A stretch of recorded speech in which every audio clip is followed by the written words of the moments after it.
This Google Classroom today is on length, so we're going to be looking at some measurement, looking at shortest, longest, and measuring a little bit at the end. So this Google Classroom has a bunch of different stuff in it, so there's going to be a few different direction videos. If you come across a direction video, please play it so you know what to do in the next section.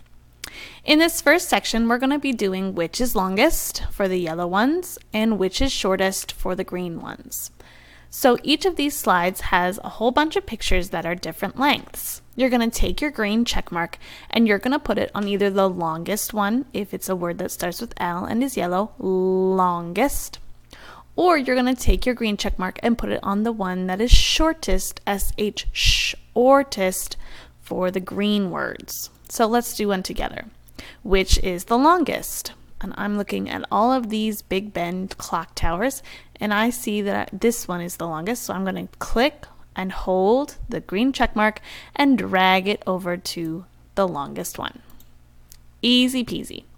So you can go ahead and do the rest of those. Let's do a shortest one together. Which one is the shortest? So I'm going to take my green check mark, click and hold it, and I'm going to take it to the shortest Santa hat and put it over top, just like that.